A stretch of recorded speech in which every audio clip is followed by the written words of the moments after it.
Bonjour à toutes et à tous et bienvenue à cette webconférence que j'ai le plaisir d'animer aujourd'hui. Donc c'est une webconférence qui est co-organisée avec l'ATEP, l'association des acteurs du traitement des eaux de la parcelle.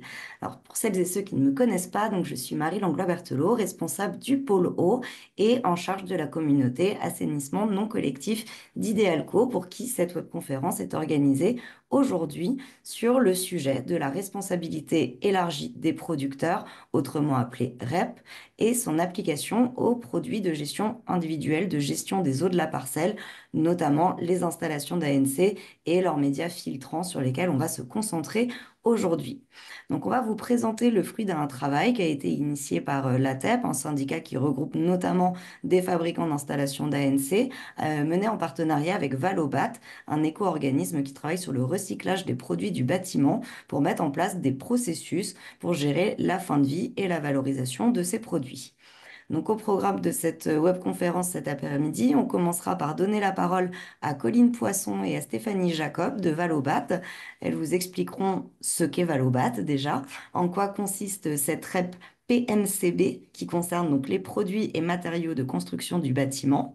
Ensuite, on verra avec Jérémy Sténinger de la TEP quel est le travail commun qui a été effectué par ces deux organismes sur le sujet, où est-ce qu'on en est. Et puis ensuite, on fera un focus sur du coup les médias filtrants et leur fin de vie. On donnera pour ça la parole à Jean-François Vanek d'Eloi Water et à Alexandre Bach de CIMOP du groupe F2F. On fera une pause au milieu de conférence après la partie qui vous présentera voilà, ce qu'est la REP, où est-ce qu'on en est, quels sont les travaux qui ont déjà été effectués, les prochaines échéances, pardon. On fera une petite pause, on répondra à vos questions et ensuite on aura un deuxième temps d'échange à l'issue de la partie qui se consacrera plutôt aux médias filtrants.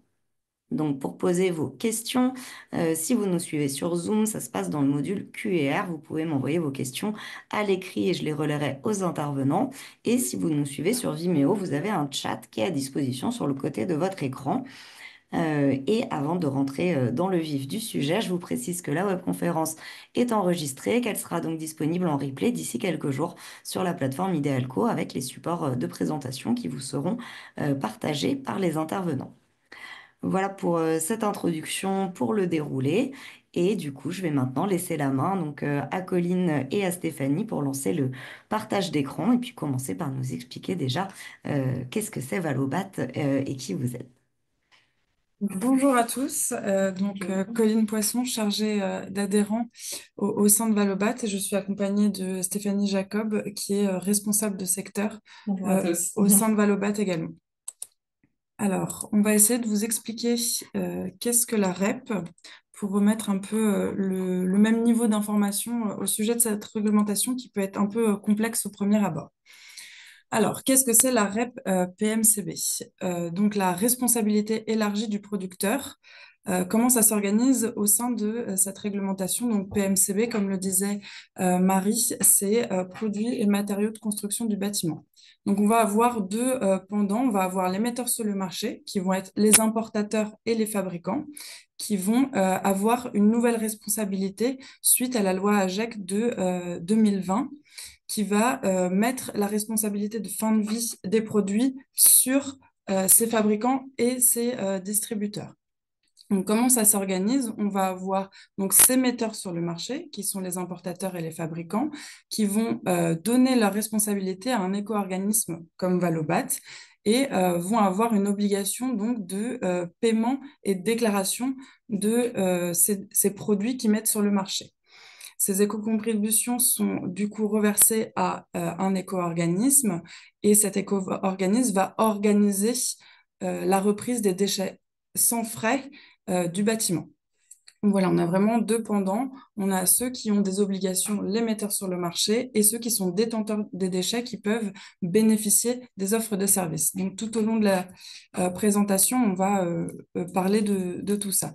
Pour rappel, un éco-organisme, c'est une société de droit privé à but non lucratif, donc qui ne fait pas des bénéfices à la fin. Donc, toutes les charges pour l'organisation de la reprise sans frais des déchets et financé par du coup les metteurs en marché. Alors, la gouvernance de Valobat, comment ça se construit? Valobat a 51 associés. On a essayé d'être le plus représentatif de la filière du bâtiment. Donc, on a des grandes entreprises, des fabricants ou des grands distributeurs, mais également des petites structures qui sont représentées par des fédérations.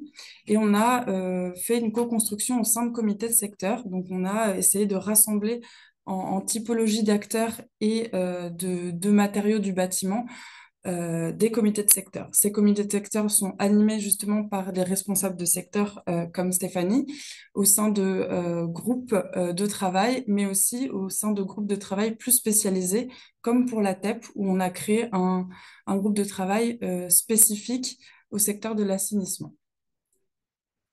Alors, comment Valobat accompagne du coup ces metteurs sur le marché, ceux qui ont des obligations? Donc, pour rappel, qui est concerné par cette réglementation? Donc là, vous allez voir les différentes familles de matériaux qui sont assujettis à cette réglementation. Donc, vous avez les matériaux de gros œuvres, pardon, qui est l'inerte et tous les matériaux minéraux. Et ensuite, vous avez toutes les autres catégories qui peuvent être équipements et matériaux, l'isolant, les menuiseries et du coup vos cuves et vos tubes et raccords, vos systèmes d'assainissement qui sont dans cette réglementation, dans cette catégorie-ci. Alors, qui est concerné? Donc, ça va être les acteurs qui vont importer des produits du bâtiment sur le sol français, puis les vendre sur le sol français, et également fabriquer. Petite particularité pour les fabricants, ceux qui fabriquent par une autre entité et qui apposent leur marque, donc fabrication par marque blanche, sont assujettis à cette réglementation aussi. Donc, si vous faites partie de ces entités-là qui sont assujetties à cette réglementation, vous devez adhérer à un éco-organisme. Donc, ça, c'est une obligation pour, du coup, donner la responsabilité de fin de vie des produits à cet éco-organisme. Donc, vous pouvez aller directement sur le site valobat.fr et adhérer. Suite à votre adhésion, on va vous fournir un IDU, donc un numéro d'identification unique. Ce numéro-là sera important pour attester que vous êtes bien en réglementation et que vous avez fait la démarche et vous avez adhéré à un éco-organisme. Ensuite, vous devez déclarer vos produits donc de l'assainissement via la plateforme MyValobat adhérent. Donc, on vous a remis ici les principales lignes que vous devriez utiliser au sein du secteur de l'assainissement. Donc, vous avez les cuvées réservoirs avec deux lignes.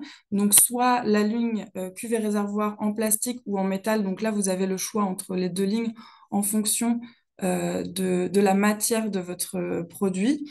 Et pour tout ce qui est en béton, donc si votre cuve et réservoir est en béton, elle sera déclarée dans autres produits préfabriqués en béton. Ensuite, vous avez une ligne de déclaration pour les tubes et raccords qui sera en fonction de la matière. Vous allez avoir plusieurs lignes qui vont se nommer tubes et raccords en plastique, en métal, et vous choisirez du coup cette ligne de tubes et raccords. Et ensuite, vous avez pour les médias filtrants deux lignes en fonction s'ils sont organiques ou inorganiques. Donc, on vous les a mis ici. Donc, la déclaration chez Valobat, c'est un rythme annuel. Donc, on vous demande de vous connecter qu'une fois par an en début d'année. En début d'année, on vous demande de faire la réelle de l'année suivante. Donc, par exemple, là, on est en période de déclaration du 1er janvier 2025 au 31 mars 2025. Donc là, vous devez déclarer votre réel, donc vos mises en marché facturées sur l'année 2024. Une fois que c'est fait, on va vous déclencher la prévisionnelle automatiquement, la prévisionnelle sur l'année suivante. Vous pourrez modifier les quantités sur certaines lignes si vous savez que vous allez avoir une forte disparité sur certains produits. Et ensuite, vous allez avoir donc vos 4 acomptes payés. Et à la fin de l'année, une fois que vous allez faire votre réel, on va réguler, soit vous surfacturer si vous avez moins déclaré par rapport à votre réel, et si vous avez plus déclaré, on vous fera un avoir. On a également une déclaration simplifiée pour les chiffres d'affaires inférieurs à 2 millions d'euros. Donc là, c'est bien sur le chiffre d'affaires global de l'entreprise. Et vous pouvez choisir du coup une déclaration simplifiée où là, vous n'avez pas déclaration de la ligne à la ligne à faire. Donc là, c'est vraiment un prorata qui est fait et qui simplifie. C'est vraiment pour les petites entreprises qui n'ont pas forcément de moyens humains pour remplir cette déclaration. Donc, pour faire un récapitulatif de vos obligations, vous devez inscrire votre IDU. Donc, une fois que vous avez adhéré, vous avez un IDU, vous devez l'inscrire dans vos conditions générales de vente et dans les mentions légales de votre site Internet si vous en avez un. Ensuite, déclarer vos mises en marché. On est toujours en période de déclaration, donc n'hésitez pas à vous mettre en règle pour l'année dernière. Et ensuite, répercuter sans réfaction, donc sans diminution, l'éco-participation dans votre prix. On vous a mis 3 guides opérationnels pour les adhérents Valobat. Vous pouvez aller les retrouver directement sur notre site internet pour vous aider justement à afficher ou répercuter l'éco-contribution, mais aussi pour déclarer. Vous allez retrouver beaucoup d'éléments dans ces différents guides. Alors, le bilan opérationnel, donc là, je vais aller sur la deuxième, donc par rapport au schéma du début, on était vraiment là sur le metteur sur le marché. Maintenant, on va être sur les offres de reprise, donc ceux qui ont un déchet entre les mains, qu'est-ce qu'ils peuvent faire?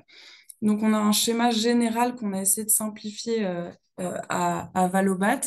Donc, on a différents canaux une fois que vous avez votre déchet entre les mains. Il y a les points de reprise. Donc, ça va être plus pour les petits gisements où vous allez aller en point de reprise. Donc, ça peut être des grands distributeurs ou des déchetteries publiques où là, vous allez déposer vos déchets directement. Donc, les déchets sont bien triés en amont.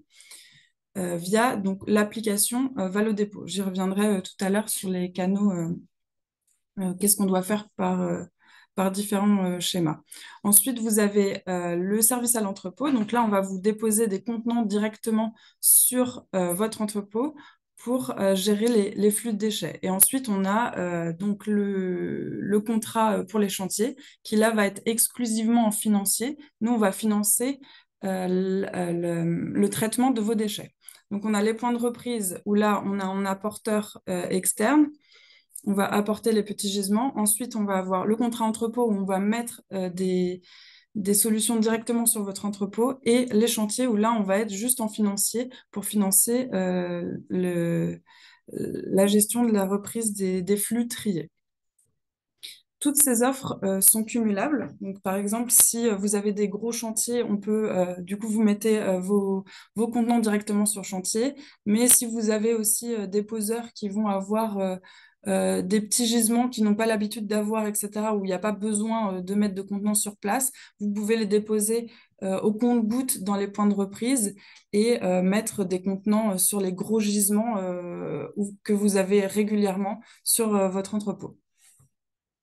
Donc, pour résumer ces 3 services, donc on a l'apport en point de reprise qui est via l'application Valodépôt. Vous pouvez le télécharger directement sur votre téléphone où vous pouvez regarder les points de reprise les plus proches avec quel flux est repris. Donc là, vous vous inscrivez via votre numéro de siret et vous déclarez votre dépôt au point de reprise pour ensuite aller déposer. Ensuite, vous avez le contrat sur chantier et sur entrepôt. Donc là, ça va être via l'application My Valobat Opérateur, donc qui est via le site internet valobat.fr. Et là, vous allez vous créer un compte avec soit des fiches chantier pour le chantier ou soit des points de regroupement pour le service de reprise à l'entrepôt pour pouvoir demander justement soit dans le cas de reprise à entrepôt, donc demander des contenants directement sur votre entrepôt, ou le gestionnaire, un contrat gestionnaire de déchets, où là, on va financer la reprise. Pour le service de reprise à l'entrepôt, point de vigilance, quand vous vous inscrivez, allez bien jusqu'au bout de la démarche. Donc, on va vous demander plusieurs feuilles justificatives et vous allez avoir un questionnaire à remplir avec des questions affirmatives ou négatives. Allez bien jusqu'au bout et si vous allez jusqu'au bout, on va vous proposer de prendre un rendez-vous. Ce rendez-vous va continuer la démarche. Si vous n'avez pas de rendez-vous, c'est que vous n'avez pas fini votre démarche jusqu'au bout. Pour le côté gestionnaire de déchets, pour se faire financer donc les flux de déchets, il faut que le gestionnaire de déchets soit bien référencé chez nous. Il y a maintenant désormais une multitude de gestionnaires de déchets qui sont référencés, mais n'hésitez pas à le contacter et lui dire de se rapprocher. C'est assez simple pour se faire référencer. Une fois que vous avez créé votre fiche chantier, vous avez déclaré en amont vos flux qui vont être pris par cette réglementation. Et là, du coup, votre gestionnaire de déchets pourra vous facturer sa prestation en enlevant les lignes de gestion des différents flux que vous aviez énoncés. Petite particularité, à partir du mois de avril pour le service de reprise à l'entrepôt, quand il y avait deux modalités. La modalité, une fois que vous avez... pardon. Euh, donc, à la base, vous aviez deux modalités avec un seuil. Ce seuil est à partir de une benne par an. Donc, par exemple, pour mes flux, par mois, pardon. Une benne par mois qui tourne. Si je suis au-dessus de ces flux, la modalité prenait en compte la totalité. Donc, le transport, l'allocation de la benne et le traitement. Si j'étais en dessous, il n'y avait que le traitement qui était pris. Donc, le nouveau service à l'entrepôt, Avril, va financer une quote-part de ce transport. Donc là, voilà, c'est une évolution. Et l'évolution aussi de 2025, c'est que maintenant, l'inerte est dans ce contrat entrepôt, ce qui n'était pas le cas avant. Peut-être aussi juste pour compléter par rapport à ces offres qui sont les offres de services globales de Valobat. On est dans le cas de l'assainissement non collectif sur des déchets qui sont un peu particuliers, sur lesquels voilà, il peut y avoir en tout cas un sujet sanitaire. Donc tout ce on vous propose, enfin tout ce qu'on vous présente là, ce sont bien pour des déchets qui n'ont pas cette problématique sanitaire, qui ont été soit qui sont de la chute de pause au niveau des chantiers, soit voilà, soit je sais pas si vous avez sur un chantier une cuve qui a été abîmée avant d'être mise en œuvre, bah, elle peut aussi être recyclée dans le cadre de la REP. Mais on est bien sur des déchets non dangereux, et pour lesquels on en parlera un petit peu après sur les travaux qu'on est en train de faire.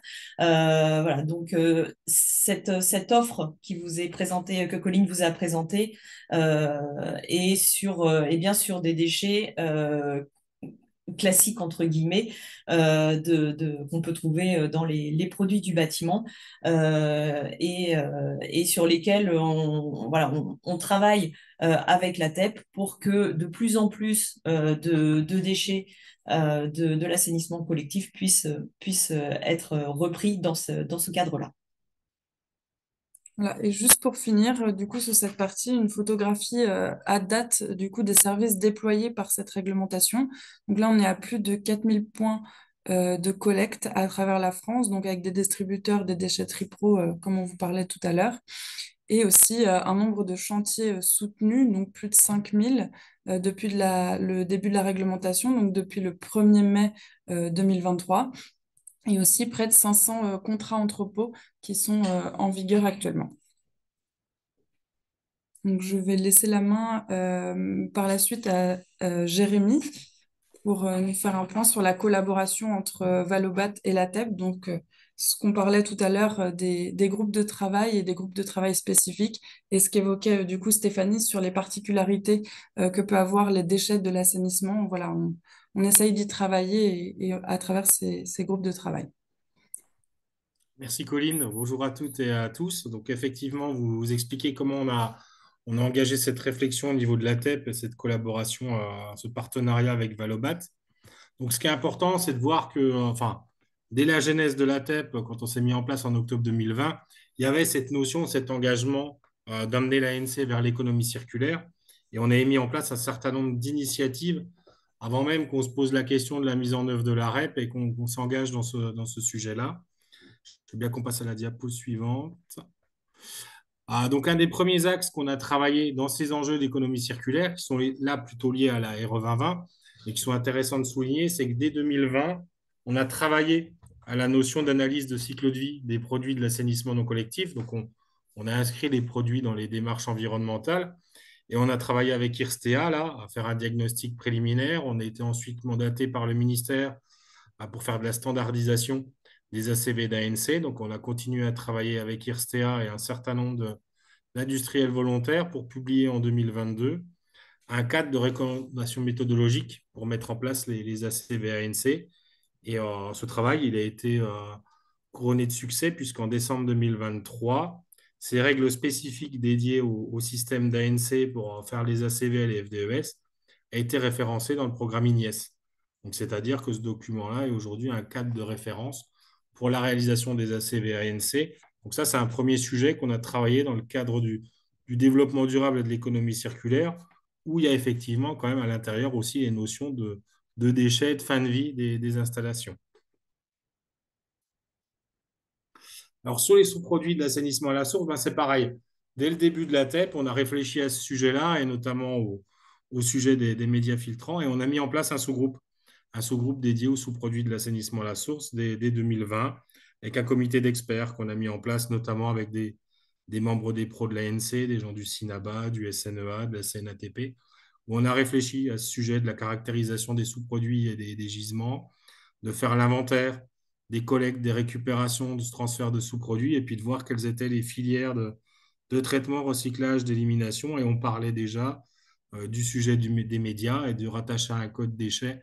Donc on voit qu'on a commencé ce travail-là, puis ensuite qu'on a mis en sommeil finalement avec l'arrivée de la REP et du partenariat avec Valobat.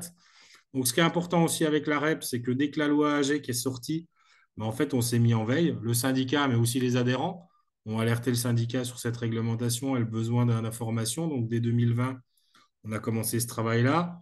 Ensuite, les échéances étaient un peu lointaines, donc on a un petit peu laissé le sujet de côté. Et puis, dès 2023, dès 2022, les adhérents sont revenus un petit peu à la charge. Il va falloir qu'on adhère à un éco-organisme. Comment on fait? Comment ça se prépare? Donc, on a fait un certain nombre d'échanges, de réunions de préparation, de présentation au niveau de la TEP avec les 4 éco-organismes agréés. Donc, on échange avec Valobat, avec Valdelia, Ecomaison et Ecominéraux.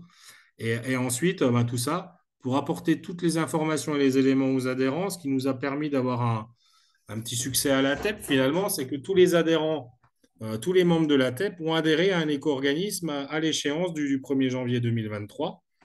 Et sur la base de cette adhésion, on a vu que une grande majeure partie des adhérents de la TEP ont adhéré à Valobat pour mettre en place la REP et le devenir des sous-produits et déchets du bâtiment et de l'assainissement. Donc, on a mis en place des groupes de travail, des réflexions. On s'est rapproché tout naturellement de Valobat pour mettre en œuvre la REP, mais surtout, comme l'a dit Stéphanie tout à l'heure, appréhender les spécificités qui sont liées à nos produits de stockage, de traitement et de valorisation des eaux.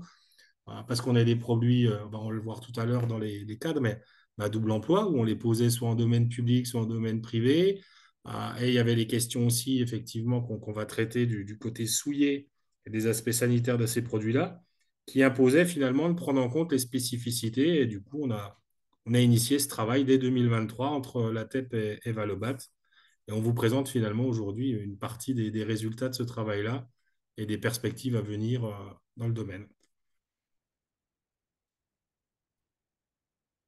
Merci beaucoup, Jérémy, pour cette présentation et du coup, peut-être pour rentrer un petit peu plus aussi dans le détail de ce qu'on a fait ensemble depuis 2 ans. On a... oh, excusez-moi, j'ai un petit... Hop, voilà, un petit pop-up qui s'affiche. Donc, on a mis en place différentes actions spécifiques pour le secteur de l'ANC avec un groupe de travail ad hoc dont parlait Colline tout à l'heure au démarrage, avec différents objectifs. Alors,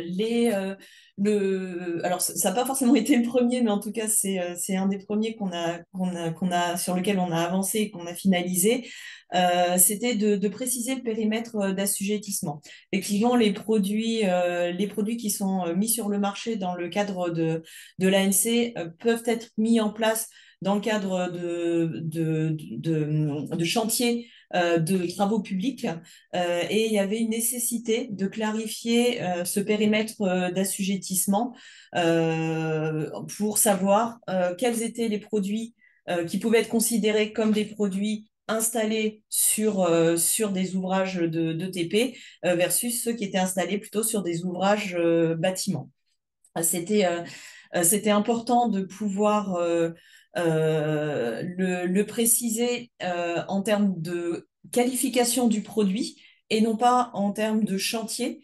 Parce que l'organisation et la charge administrative inhérente à la demande de chacun des chantiers, attends, je veux bien que tu restes juste sur la main, inhérente à chacun des chantiers pouvait être complexe.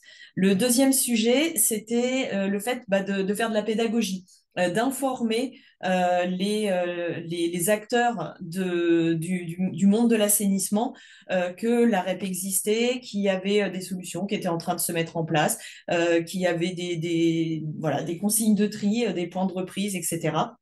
Donc, l'intérêt, en tout cas, de communication conjointe est arrivé aussi assez vite. Et puis après, on a des sujets qui sont plus de longue haleine, et notamment sur la fin de vie des produits, sur lesquels on a commencé à travailler et où voilà, le sujet va continuer, c'est en cours. Et puis, voilà, très certainement d'autres sujets qui viendront au fur et à mesure du temps. Cette REP bâtiment, elle est mise en place depuis quasiment 2 ans maintenant.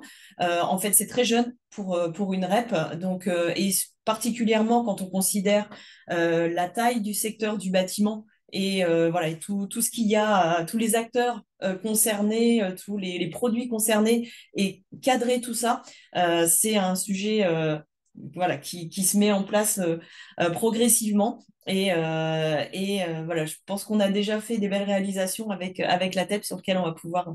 Voilà, je vais passer assez vite sur la suite, mais l'idée, c'est de vous présenter un petit peu ce qu'on a fait. La précision sur le périmètre d'assujettissement, c'était important parce que il y a eu une méthodologie qui a été organisée au sein de ce qu'on appelle l'OCAB. Le l'OCAB Bâtiment, c'est un organisme coordonnateur de la filière REP qui permet aux 4 éco-organismes de travailler sur des sujets techniques notamment. Le périmètre d'assujettissement et notamment la frontière bâtiment TP est un des sujets qui a pas mal occupé l'OCAB pour définir des seuils produits et non pas des seuils de typologie de chantier, comme je vous le disais tout à l'heure. Donc, au sein du groupe de travail qu'on a mis en place au sein de Valobat, donc on a travaillé sur l'élaboration des seuils en équivalent habitant pour différents produits et notamment pour les microstations. On a donc arbitré sur les produits que vous voyez sur la droite pour les bâtiments qui sont inclus inclus dans la partie bâtiment ou plutôt considérés comme exclus de la REP et donc plutôt sur du TP. Donc ces travaux ont été présentés à l'OCAB et validés par l'OCAB. Donc c'est sur le point d'être publié. Voilà, on a un tout petit rectificatif à faire sur un petit point de la catégorie 1, mais en tout cas, l'organisation telle que présentée et cette définition beaucoup plus précise des produits inclus ou exclus a été validée. Et voilà, et ça, ce sont des choses où c'était très important de travailler avec les acteurs et avec la TEP, avec les fabricants et la TEP aussi, parce que ce sont eux qui ont la maîtrise des produits, voilà, la maîtrise technique des produits de leur secteur. Il n'y a pas plus sachant que ceux qui fabriquent. Le deuxième point sur lequel on a travaillé ensemble, c'est une plaquette. Donc, on a réalisé ensemble une plaquette que les adhérents de la TEP et les adhérents de Valobat pourront utiliser pour présenter la REP à leurs clients. Ça peut aider à expliquer pourquoi il y a une éco-contribution, à quoi sert cette éco-contribution, les premiers résultats aussi de la REP, quels sont les produits assujettis, quels sont les services qui sont proposés par la REP, quels sont les sujets en cours, etc. Donc, cette plaquette, elle est finalisée, elle est à disposition et voilà, elle présente un petit peu de façon globale cette réglementation et les actions en cours.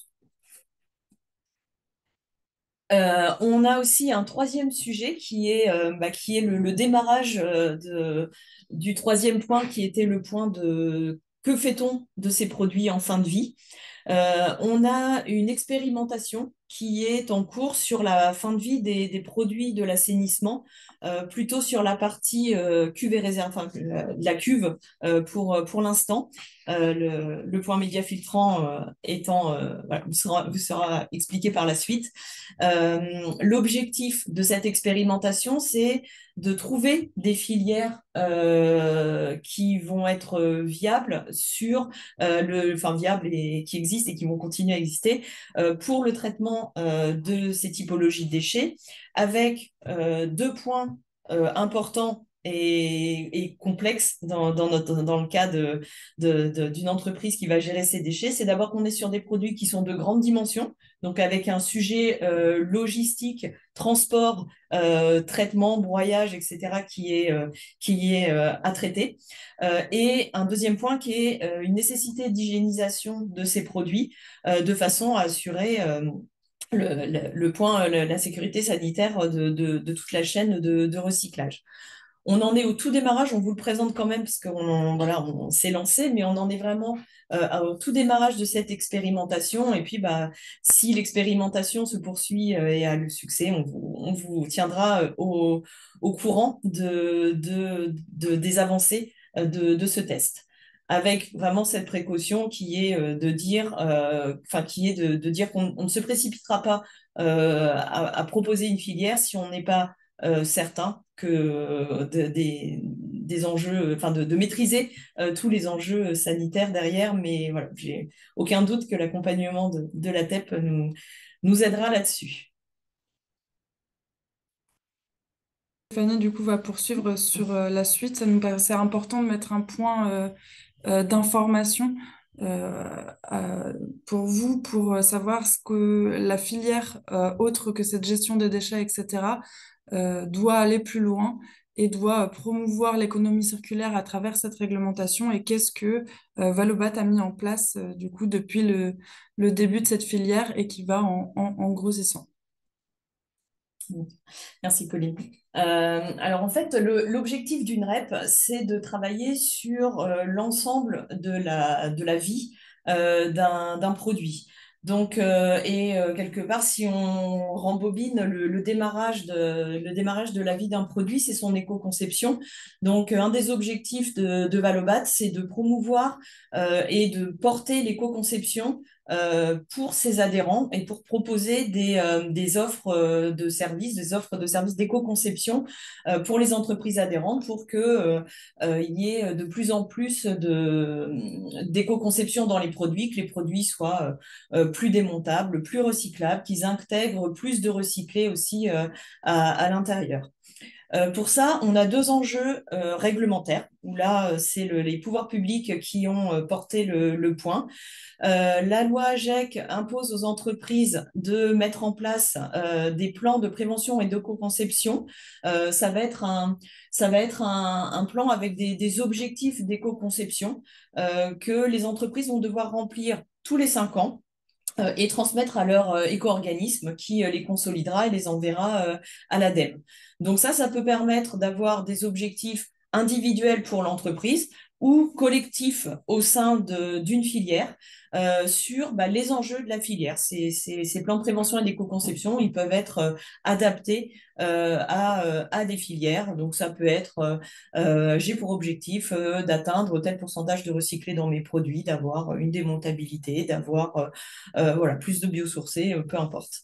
Le deuxième point, c'est l'évaluation de la recyclabilité des produits. Là aussi, c'est un point réglementaire.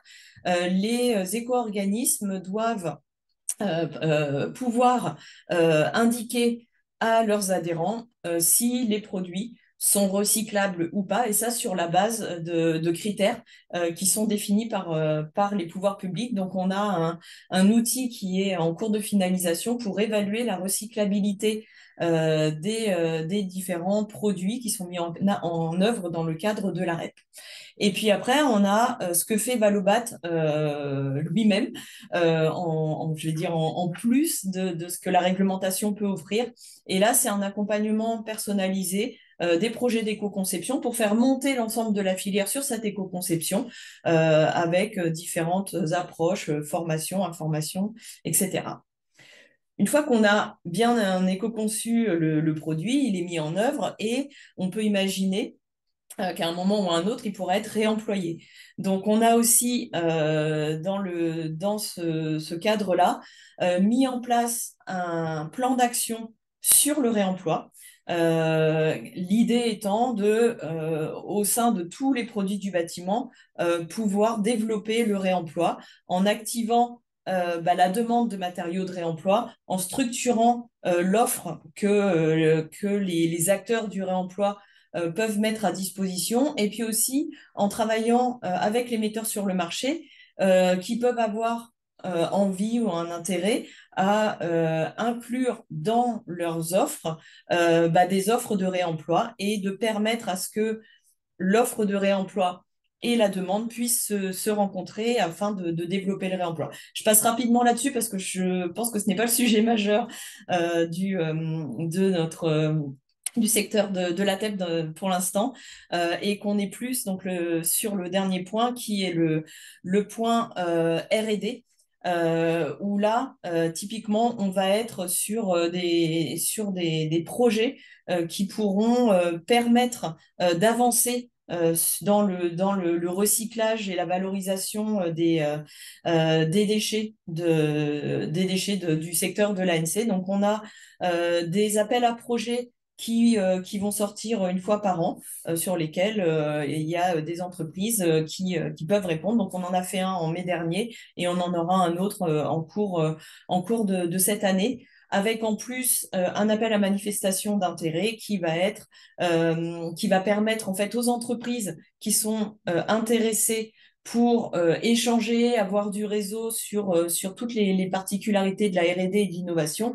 Ils peuvent répondre et s'inscrire à cet appel à manifestation d'intérêt pour participer. Voilà, on va aussi avoir des partenariats de recherche et de l'accompagnement de start-up.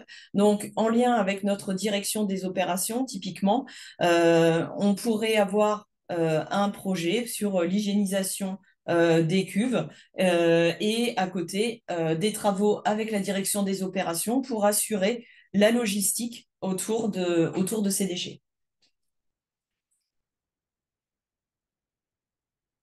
Voilà, on vous a mis les informations sur les coordonnées de notre centre relations clients si jamais vous avez des questions à un moment ou à un autre par ailleurs en dehors de ce webinaire, n'hésitez pas à les contacter.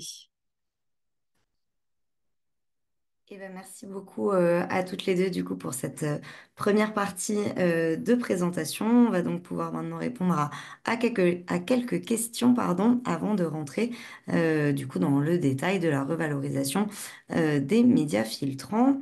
Alors on a une question de Jérémy Gressiac. J'espère que j'écorche pas le nom, je suis désolée, directeur chez Bionest France, qui demande, et ben, du coup, en attendant la fin de l'expérimentation, qu'est-ce qu'on doit faire de ces déchets en attendant? Alors, pour l'instant, on est encore sur une phase il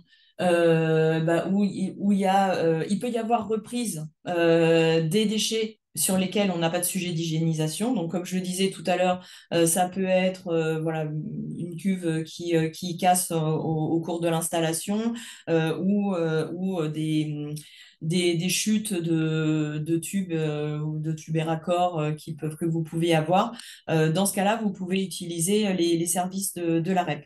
Pour le reste des déchets, on est encore sur des déchets alors qui ne sont, en tout cas dans le cadre des médias filtrants, qui ne sont pas dans les flux de déchets qui sont repris dans le cadre de la REP via la réglementation. C'est-à-dire que la réglementation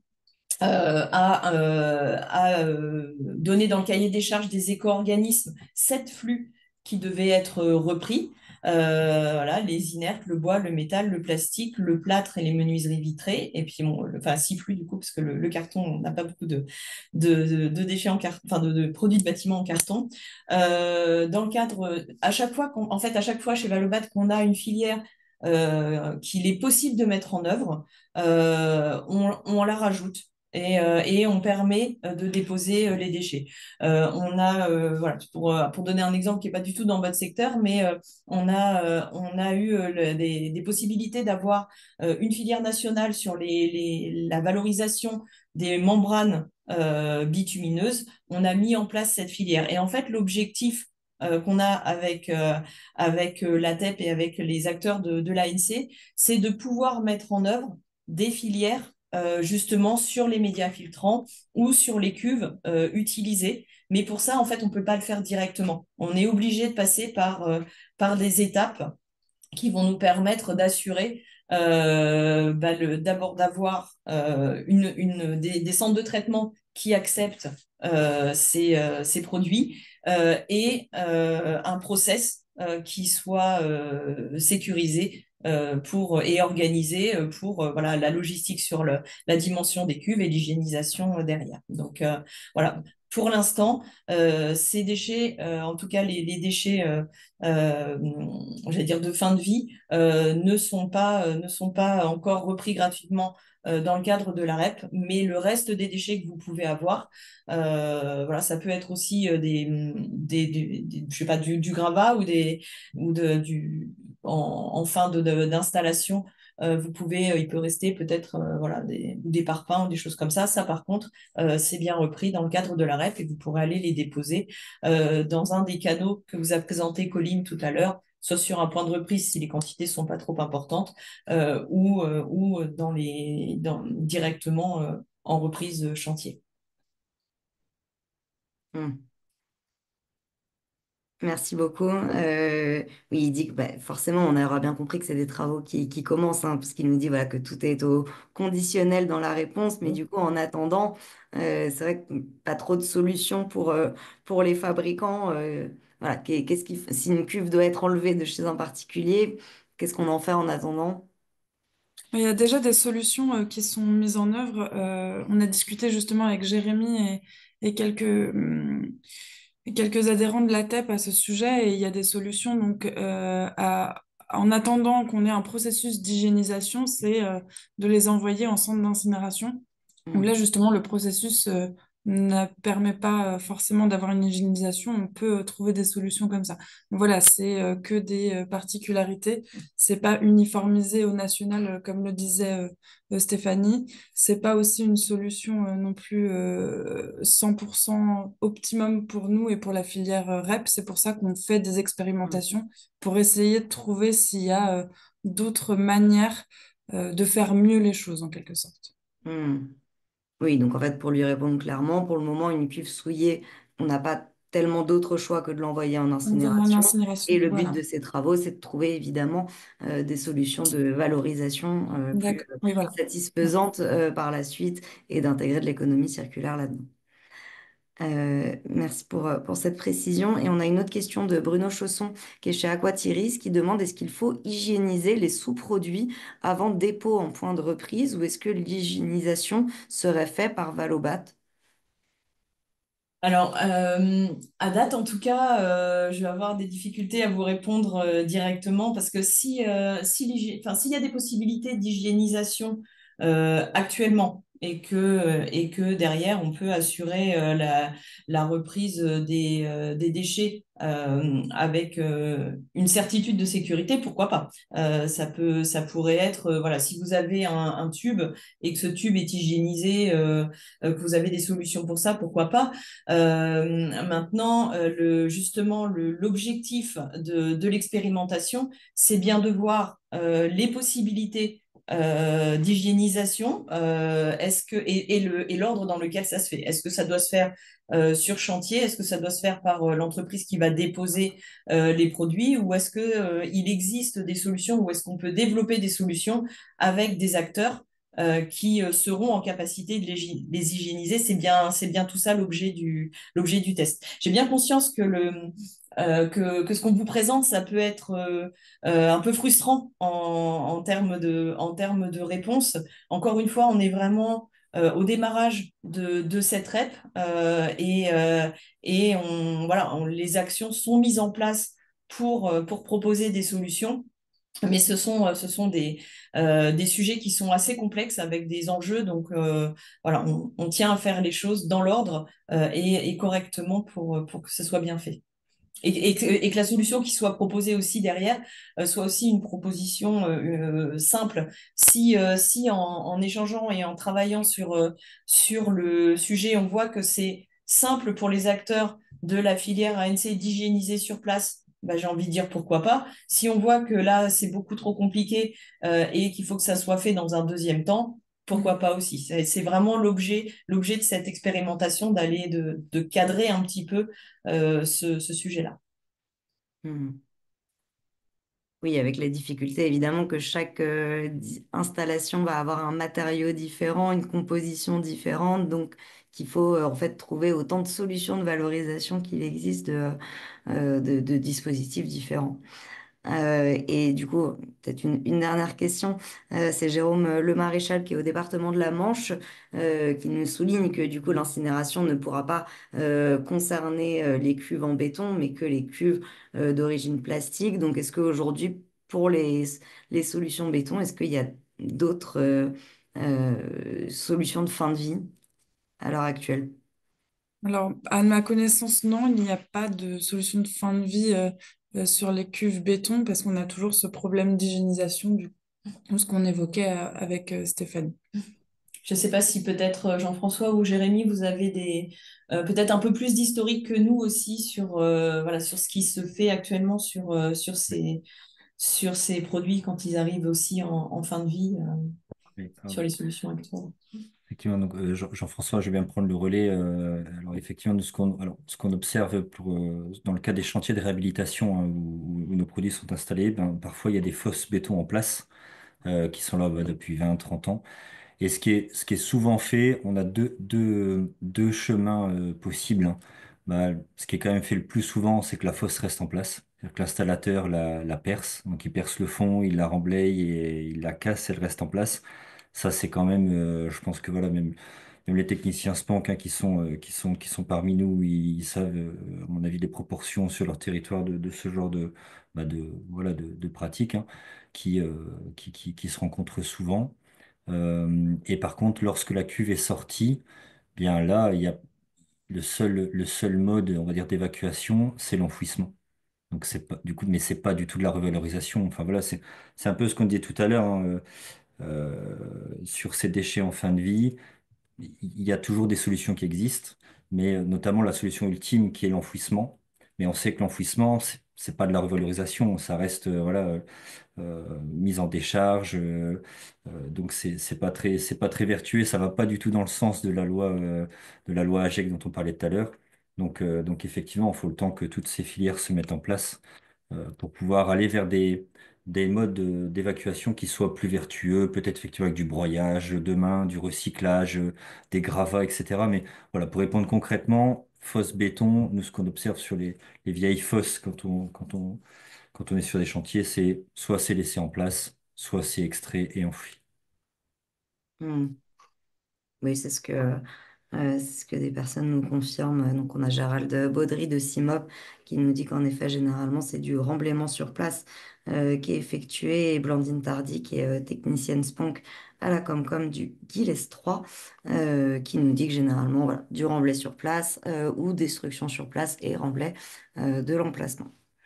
Voilà. Et ben merci pour ces précisions. Et du coup, je vous propose qu'on passe maintenant du coup à la deuxième partie de la webconférence. Donc, on fasse un focus sur les médias filtrants. Merci Colline et Stéphanie. Je laisse la main à Jérémy, puis à Jean-François et Alexandre.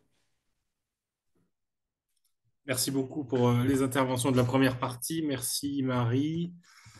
Donc, l'idée de la deuxième partie de cette webconférence, c'est de faire un point de savoir où on en est du devenir des médias filtrants organiques souillés. On voit que c'est un sujet un petit peu qu'on traite depuis depuis un certain temps et on avait ce fameux sous-groupe. Tout à l'heure, je vous en ai parlé hein, en propos introductifs que on a mis en place un GT sous-produit de l'assainissement à la source. Où on avait rassemblé des membres de la TEP, SINABA, CNATP, SNEA, tous les acteurs de la filière pour réfléchir à ce sujet-là et proposer des actions. On avait même eu des discussions à l'époque avec les ministères sur la recherche d'un code déchets pour les médias souillés, mettre en avant les expérimentations qui avaient pu avoir lieu et essayer d'aboutir à cela. Donc on avait mis en, comme je vous l'ai dit tout à l'heure, on avait mis en sommeil ce travail avec la mise en œuvre de la REP, où là on a fait un travail avec Valobat, donc un échange entre la TEP, Valobat et d'autres fabricants, des fabricants adhérents à Valobat qui ne sont pas membres de la TEP, qui étaient autour de la table pour échanger sur ce sujet-là. Et déjà, pour échanger, comprendre et de savoir de quoi on parle, on avait fait un point sur la typologie des filières d'assainissement non collectif et notamment les différents types de médias. Parce qu'effectivement, pour savoir ce qu'on fait des déchets, il faut déjà bien comprendre quels sont les produits et quels sont les déchets qui génèrent. Et ensuite, on avait besoin de mettre en lumière l'importance du sujet. Donc, on a fait une estimation du marché de l'ANC en France, l'estimation du tonnage de médias organiques souillés qui pouvaient être produits. Et on a fait un inventaire des différentes démarches et des résultats d'analyse qui avaient été réalisés par différents fabricants pour permettre la revalorisation de leurs médias organiques végétaux par compostage. Donc, ça me fait l'occasion de parler d'un document que la TEP a sorti en début d'année. En début d'année, on a une collection d'aides-mémoires et on a fait un aide-mémoire sur les différentes solutions d'assainissement non collectif, donc où on présente de façon pédagogique et accessible les différentes solutions pour tous les acteurs. Donc, vous pouvez télécharger ce document. Et ça nous a été utile dans notre échange avec Valobat pour effectivement comprendre c'était quoi les produits, c'était quoi ces fameux médias filtrants, qu'est-ce qui se passait et qu'est-ce qui arrivait. Donc, on a ensuite parlé du marché de l'assainissement non collectif. Donc, tous les ans, le syndicat a fait une enquête de conjoncture qui était interne pendant un certain nombre d'années et qui est maintenant extrapolée. Donc, on travaille avec des écoles ou des instituts de sondage. Ça dépend des années. Donc, on est d'ailleurs actuellement en cours d'actualisation de cette étude-là, où on a tout d'abord la répartition entre les filières traditionnelles et les filières agréées.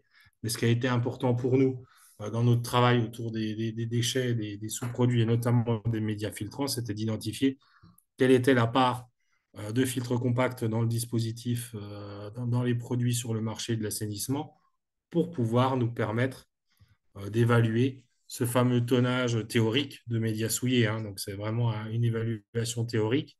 Donc, on est parti sur les bases de cette enquête de conjoncture qui est faite par la TEP annuellement et d'hypothèses. Alors, on a pris une hypothèse, enfin, il faut prendre un certain nombre d'hypothèses à un moment donné pour se projeter. Donc, on a estimé que le marché était stable à partir de 2022, que la fréquence de renouvellement des médias était de tous les 10 ans, et on a pris un volume moyen de médias souillés par installation de 2 mètres cubes, avec une densité des médias de 0,5. Ce qui fait qu'on se rend compte qu'on est dans les années qui sont toutes proches de nous, entre 6 000 10 000 tonnes de médias souillés à devoir traiter par année, et pour arriver à des horizons comme 2050 à 75 000 tonnes de médias souillés. Donc, c'est un vrai sujet de devenir d'un déchet, d'un sous-produit de l'assainissement non collectif, d'où l'importance de travailler sur la reconnaissance de ce déchet, des filières de débouchés et notamment du compostage des médias organiques souillés. Donc là, ce que je vous propose pour continuer la conférence, c'est de voir deux exemples de démarches et de résultats d'analyse qui ont été réalisés par des fabricants pour la revalorisation en compostage. Donc, je vais tout de suite donner la parole à Jean-François pour l'exemple des lois. Oui, merci. Bonjour à toutes et à tous. J'ai oublié de dire bonjour tout à l'heure. Merci Jérémy. Je vais prendre la main. Donc effectivement, le but de cet après-midi, eh bien, c'est de vous faire un retour d'expérience très orienté, on va dire, terrain aussi, sur donc, la revalorisation de notre média en fin de vie, hein, donc, qui est le Xylite, en vous apportant effectivement notre retour d'expérience maintenant, qui est relativement important maintenant. Euh, bon, pourquoi ça défile pas? Ah si, c'est bon, pardon. Donc, au niveau de l'articulation de ma présentation, bah, il y aura trois parties. Donc, effectivement, la première partie va focaliser sur les justificatifs qu'on a déployés ben, pour pouvoir démontrer que notre xylite en fin de vie il est valorisable en compostage. Donc, ça, c'est certainement des choses que vous avez, que vous connaissez relativement bien. Par contre, la deuxième partie va vraiment s'articuler sur bien quelle est la méthodologie de renouvellement qu'on met en place et surtout toute la structuration, on va dire, de l'écosystème et des acteurs qui gravitent autour du renouvellement, qui sont présents lors d'un renouvellement. Il y aura aussi, je vous présenterai une répartition des coûts sur les différents postes de dépenses pour vous présenter aussi, bien sûr, un coût global. Et chose importante, c'est que on se rend compte, de par notre expérience, que parfois, ben, à la conception d'un projet d'ANC, on se rend compte que cette thématique du renouvellement du média est pas forcément prise en compte dès le départ du projet. Et c'est parfois dommage parce que ça permettrait d'avoir des opérations qui soient plus faciles à mettre en œuvre sur le terrain. Donc, en quelques mots, donc sur Eloi, je pense que, enfin, vous nous connaissez tous. On connaît une société qui est spécialisée dans la conception et la fabrication d'unités de traitement d'eau usée domestique, industrielle, aussi sur la récupération et la valorisation des eaux de pluie. Dans notre panoplie de filières de traitement, bien, on a des filtres compacts depuis maintenant plus de 10 ans, parce que notre premier agrément filtre compact date de 2023. Donc, ce qui fait effectivement un beau recul. On a fait évoluer eh bien nos gammes au fur et à mesure de nos agréments pour arriver à la gamme actuelle donc, qui est ici, qui est composée en quatre grandes parties. Donc c'est les Xperco, Xperco Flex Opti Multi pour les enveloppes béton et Xperco Roto pour l'enveloppe polyéthylène, ce qui nous permet eh bien de pouvoir s'adapter aux différentes contraintes chantier. Et on est à ce jour sur un parc installé en France de l'ordre de 30 000 produits. Donc, c'est relativement important. Donc, ces filtres compacts bien, sont composés d'un média organique végétal valorisable, qui est le xylite. Pareil, je pense que beaucoup d'entre vous le connaissent, donc je vais passer relativement vite, mais en quelques mots, ce xylite, eh bien, il est composé de fibres naturelles de bois, qui est le sous-produit donc, de la lignite. C'est un média qui est semi-minéralisé, c'est-à-dire qu'il est à- à cheval entre un média qui serait purement organique végétal et un média minéralisé. Donc l'intérêt, c'est que comme reste végétal, eh bien, il est valorisable en compostage. Et comme il a commencé à se minéraliser, eh bien, il a des propriétés de durabilité d'un média minéral. D'un point de vue épuration, il a une grande surface de contact, donc ce qui permet un bon développement des micro-organismes aérobies épurateurs. Il a également une grande teneur en carbone, donc ce qui lui permet d'avoir, d'un point de vue mécanique, une bonne tenue dans le temps, donc avec un faible tassement, et aussi une valorisation agronomique intéressante en fin de vie, parce que le compost de xylite, il est du coup riche en carbone, ce qui permet d'avoir un amendement organique des sols qui est intéressant. Donc, en tant que fabricant de filtres compacts, euh, on n'a pas attendu la mise en place de la REP pour savoir ce qu'on allait faire de nos médias, ce qui est normal parce que euh, nous, en tant que fabricants de ce type de produits, on doit déjà se préoccuper du devenir de ce média en fin de vie. Donc, ce qu'on a fait, nous, dès le début de la commercialisation. Euh, et parmi les voies donc, on va dire, d'élimination possible. On les a déjà cités tout à l'heure, mais il y a donc l'enfouissement, l'incinération. Donc là, ça va plutôt être pour des médias type minéral ou synthétique. Et on a donc le compostage, qui est bien évidemment la solution la plus pertinente pour un média organique, parce que c'est une filière qui est vraiment circulaire et qui en plus est la moins onéreuse. Donc, afin de pouvoir démontrer que notre média est compostable, on a fait donc une double démarche de caractérisation. La première démarche a été de caractériser le compost final. Donc, voilà, on a donc fait une étude que je vous présenterai juste après sur deux petites slides, mais on a fait une étude où on a démontré que le xylite se compostait. Le compost a été analysé en fin de processus et on a vérifié que le compost est conforme à la norme NFU 44095.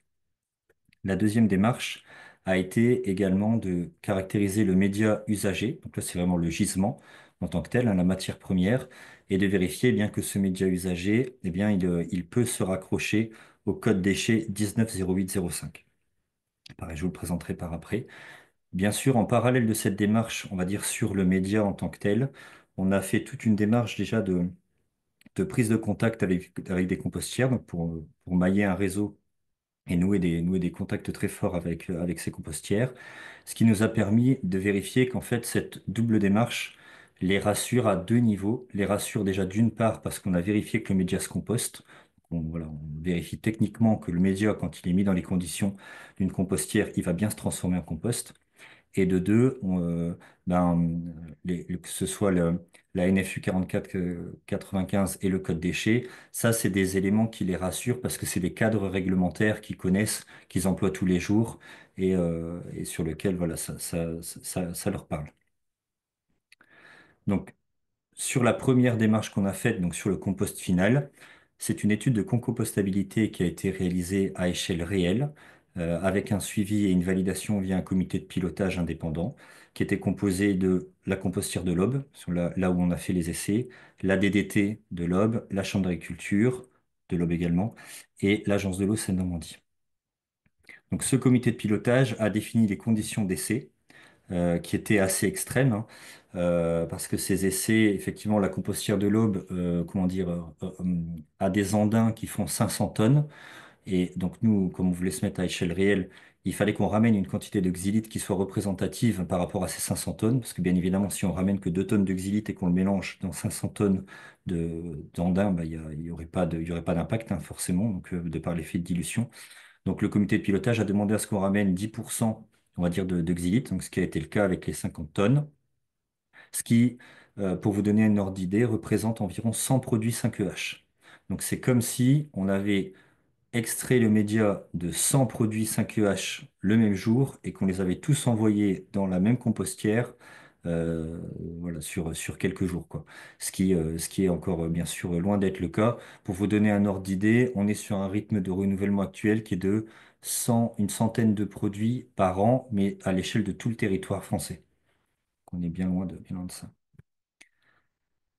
De par la quantité de xylite qu'il fallait qu'on ramène, qui est importante, on n'avait bien sûr pas ces 50 tonnes de xylite, on va dire, usagées à disposition. Donc, le comité de pilotage a défini une procédure pour qu'on puisse vieillir le xylite via une méthode de colonisation par des boues biologiques de station d'épuration. Donc, on a mélangé en fait 15, du xylite avec 15 à 20% de boue de steppe pour simuler un colmatage. Et donc, on voit ici sur la photo, eh bien, le xylite euh, vieilli qui est mélangé à l'andin, on va dire, qui est composé de structurants et de déchets verts de la compostière. Donc, la compostière, elle a fait son processus, on va dire, industriel normal. Il n'y a pas eu d'adaptation parce qu'il y avait du xylite dans cet andin-là. Et donc, en fin de processus, qui a duré à peu près 8 mois, le compost qui a été obtenu a été analysé et il est effectivement conforme à la NFU 44095. Ce que j'ai oublié de dire, c'est que cette étude, elle a démarré en 2015 et les conclusions ont été rendues en 2017. Donc, comme je disais, ça a été fait très très proche, enfin, assez vite après le lancement de nos produits. La deuxième démarche, donc, c'est sur le gisement, le média usagé en tant que tel. Donc ça, c'est une démarche qu'on a réalisée dans le cadre de notre démarche volontaire de DTA, donc pour lequel on a fait une caractérisation in situ du déchet, c'est-à-dire qu'on a été sur 15 sites différents, dont un a été fait par un acteur indépendant qui est le CSTB, qui d'ailleurs, CSTB a également validé le protocole de prélèvement afin d'avoir des échantillons qui soient bien représentatifs, notamment en termes de profondeur de prélèvement dans le média. Euh, et donc sur ces 15 sites qui avaient un âge moyen d'un peu plus de 7 ans, à presque 8, et une capacité moyenne de l'ordre de 5,1 équivalents habitants, on a fait les analyses qui sont demandées donc, dans l'arrêté du 8 janvier 98, hein, donc c'est l'arrêté qui fixe les exigences pour l'épandage des boues de stations d'épuration urbaine. Et toutes nos analyses étaient conformes et très très loin des seuils. Donc, de par ces résultats, on a pu revendiquer le fait que le xylite usagé, il est assimilable à des bouts de steppe urbaine et donc il répond au code déchet 190805, ce qui permet une fin de vie, compostage, mais également chaulage et pendage qui peut être autorisé.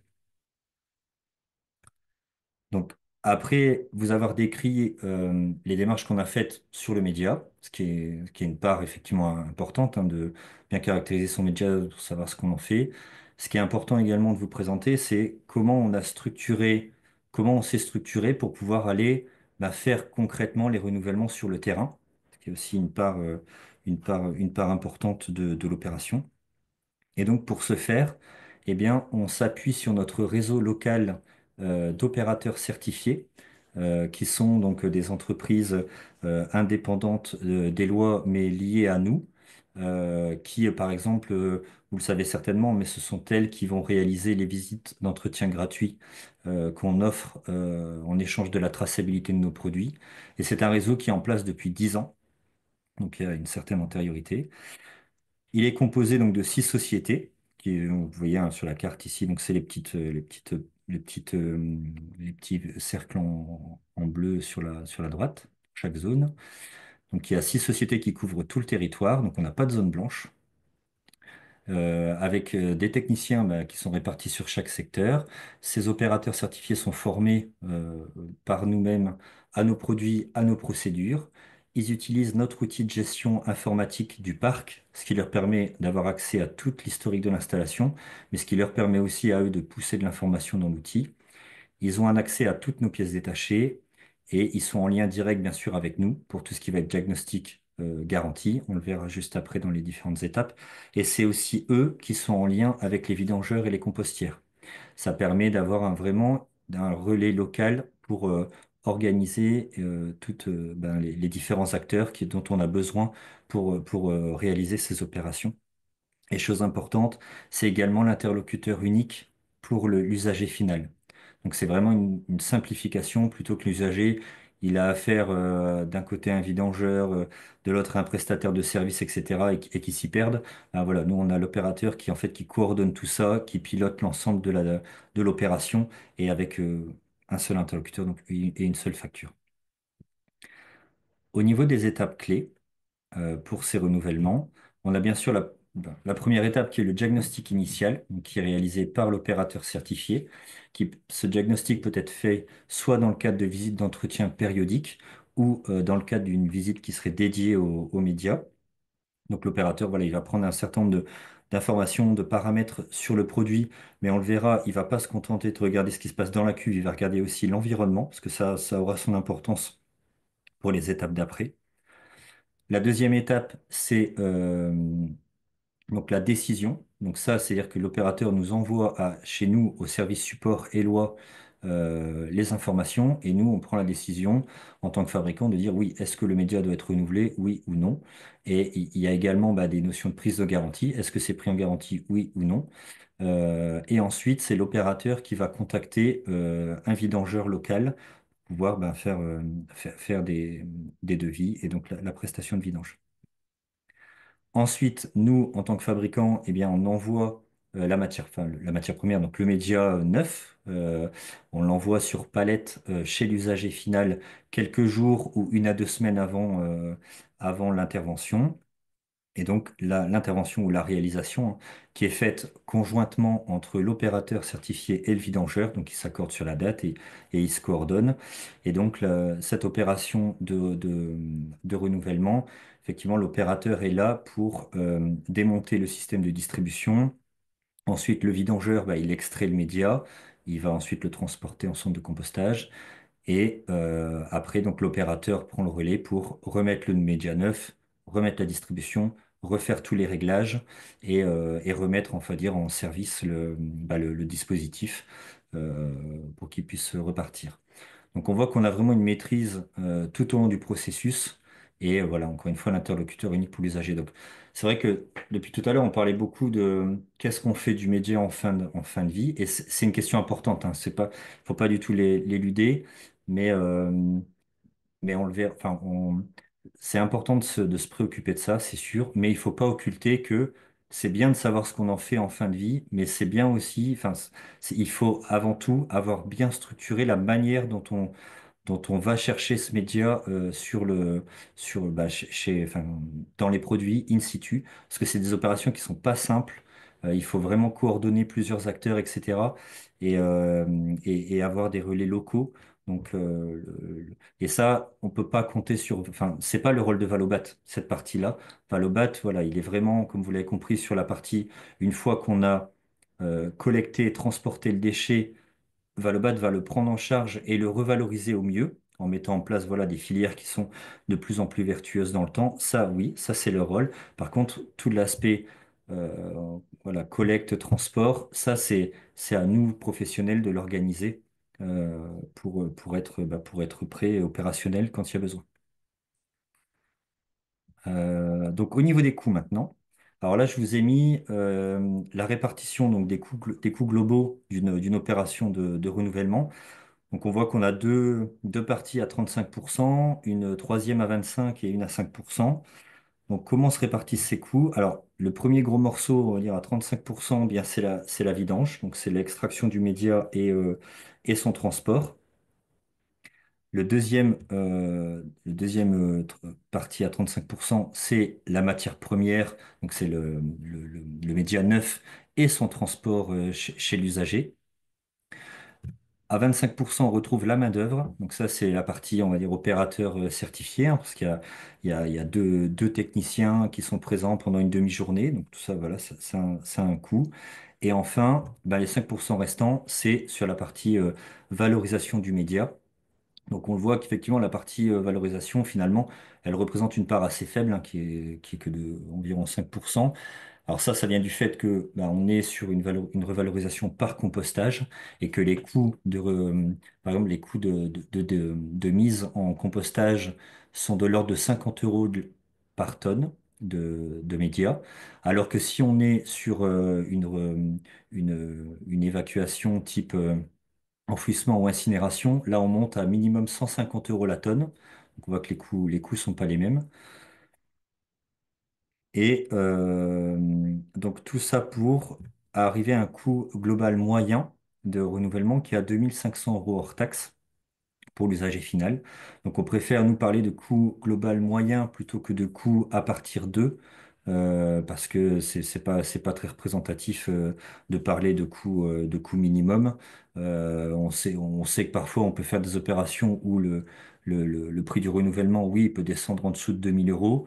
Quand toutes les planètes sont bien alignées, on y arrive, mais la réalité est pas celle-là, et en moyenne, on est plutôt à 2500, donc on préfère communiquer sur ces coûts-là pour que l'usager final n'ait pas de surprise lorsqu'il verra la facture. Et chose importante, on a des optimisations possibles dans le futur, notamment la première optimisation, c'est sur le transport. Parce que pour l'instant, comme je vous l'ai dit, étant donné le rythme de renouvellement qui est très faible, on fait des livraisons chantier par chantier. C'est-à-dire que on prend la palette, elle est mise dans un camion et elle va chez l'usager. On n'a qu'un seul point, on va dire, de livraison. Donc on n'optimise pas encore par les tournées. Demain, dans X années, quand on aura des renouvellements qui seront plus intensifs, ben là on pourra imaginer de livrer des camions complets de palettes de xylite qui seront avec une tournée en fait, hein, donc chez les usagers. Donc là on sait on a un levier d'optimisation important. Et l'autre levier d'optimisation aussi, c'est sur la vidange. Et là, c'est la suite, effectivement, sur la partie qu'est-ce qu'on peut prendre en compte dès la conception du projet pour favoriser ces opérations de vidange. Donc, ce qu'on se rend compte, nous, avec l'expérience, c'est que on voit que parfois, on va sur des parcelles où le dispositif ANC, il a été installé très loin des voies d'accès, alors qu'il y avait des possibilités techniques pour qu'il soit plus près des voies d'accès. Alors, effectivement, on sait bien que parfois les usagers ne veulent pas voir l'ANC, ils veulent que ce soit caché, ils veulent que ce soit au fond du jardin, à l'autre bout du terrain, etc. Alors, c'est sûr que voilà, ils ont leurs préoccupations, on va dire, d'intégration paysagère qu'il faut respecter, mais il faut aussi qu'ils comprennent que en faisant cela, eh bien, ils rendent cette opération de renouvellement de médias plus complexe et plus coûteuse. je vais prendre quelques exemples, mais par exemple, euh, bien évidemment, plus la distance entre la voie d'accès et l'ouvrage est longue, plus le camion vidangeur va avoir du mal à aspirer, enfin, la force d'aspiration va être plus faible, hein, de par les pertes de charge, et donc l'opération va prendre plus de temps, ça va être plus coûteux. Donc ça, c'est le premier point. L'autre point également, c'est le fait que les camions vidangeurs, en fait, ils sont capables de transporter 30 mètres de tuyaux. Donc, hein, c'est les tuyaux d'aspiration de diamètre 100. Donc, ils sont capables de transporter 30 mètres. Donc, si la distance est de plus de 30 mètres, ben, en fait, ça veut dire qu'il faut faire venir un deuxième camion vidangeur pour ramener des tuyaux supplémentaires, ou alors que le premier camion, il est capable d'avoir une remorque avec du tube, les tuyaux supplémentaires dans la remorque. Voilà, donc tout ça, forcément, ça a un surcoût. Et également, ça a un impact sur le type de camion. Par exemple, si on est vraiment très proche d'une voie carrossable, un type la rue, enfin l'accès, enfin voilà, la rue qui est devant la maison, bah, ça peut nous permettre de faire venir des camions recycleurs. Donc, c'est des gros camions hydrocureurs recycleurs qui, eux, ont des capacités d'aspiration qui sont vraiment très, très importantes. Donc, ça, c'est intéressant pour ce genre d'opération. Donc voilà, donc c'est pour ça que nous, on fait vraiment, on met maintenant de plus en plus l'accent là-dessus. Et on a d'ailleurs écrit très précisément ça dans nos derniers guides, en disant que cette distance entre l'ouvrage d'ANC et les voies d'accès, elles doivent vraiment être réduites au maximum pour faire en sorte que ces opérations se déroulent le mieux possible.